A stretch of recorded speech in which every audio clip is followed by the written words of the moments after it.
If signaling is going to function in the body between cells, we understand that there has to be a receptor, there has to be a signaling molecule, there has to be a ligand, there has to be a receptor, right? But if we think about that, what causes the receptor and the ligand to interact with one another, and what causes them to bind to each other? Well, if we look at the concentration of the messenger,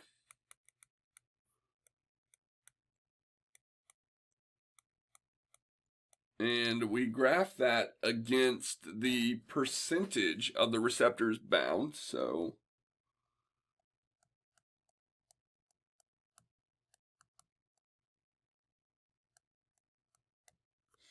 as we increase the amount of the messenger, the amount of the receptors bound. That intuitively makes sense, right? So as we have more stuff, more ligands around, the more receptors that are going to be bound, the more response that we're going to get. Okay?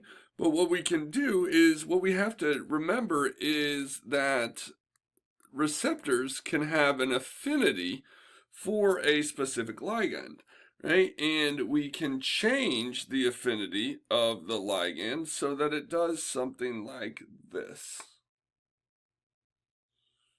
right? And so if we increase the affinity, and remember, affinity equals like attractiveness, how attracted is the receptor to the messenger, right? So if we increase the affinity, if we look, right, originally at X amount concentration, we would have X amount bound, or Y amount bound, right? But if we increase the affinity with the same concentration of the messenger, we have a higher percentages of the receptors bound, right? And so if we increase the affinity, right, we can increase the rate to which all of the receptors are bound to the ligand. And remember, we call that saturation, right? So if we increase the affinity, we can increase the rate to saturation, right? The same can be true as or the opposite can be true as if we decrease the affinity, we can decrease the rate to saturation. But what is it that is going to change the affinity of a receptor to a given ligand, right? So remember that these receptors are proteins in themselves, and they can undergo conformational changes. So we can do things like bind a molecule to the receptor to change its conformation slightly that increases its affinity or decreases its affinity. We can do things like inhibit the receptors by adding in competitive inhibitors, right? So anything that we might do that changes that receptor protein can impact the affinity of that receptor to that given ligand.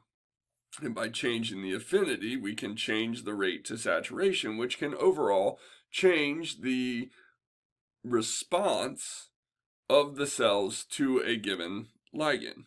Now, once the ligand is bound to the receptor, how do we sort of terminate that signal, right? So how do we get rid of that signal? So we'll say termination of that ligand receptor signal. And there's a couple different ways at which we can do this.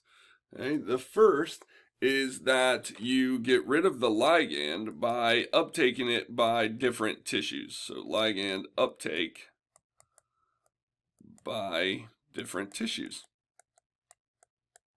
Okay? So if we want to get rid of the ligand receptor signal, we can just get rid of the ligand by a different tissue. We can get rid of the ligand by uptaking it by adjacent cells. That should be by. So by adjacent cells.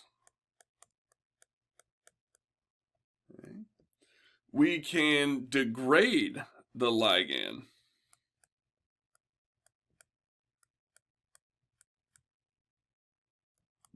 by enzymes. Right? This can be in sort of the extracellular matrix, could be in the blood. Okay? You can remove the ligand receptor interaction or complex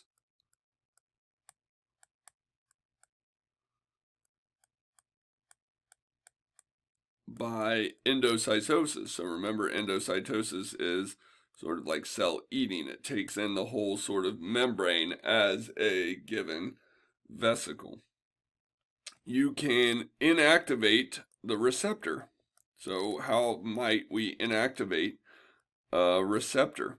We can do things like bind a different molecule to it to change its conformation so that it no longer binds to the ligand, right? Or we can inactivate the signal transduction cascade. So the signal transduction pathway, right, might be like A to B to C to D, right, where this is sort of A represents your ligand binding to receptor, and then that's going to cause B to do something, which causes C to do something, which causes D to do something, right? We don't have to necessarily impact this here, this A.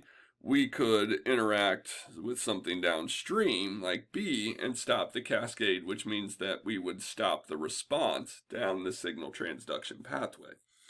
Okay? So a couple different ways at which we can get rid of that signal and we can impact that ligand receptor signal, which is important physiologically because not only do we have to start certain processes, we have to stop certain processes in different physiological situations.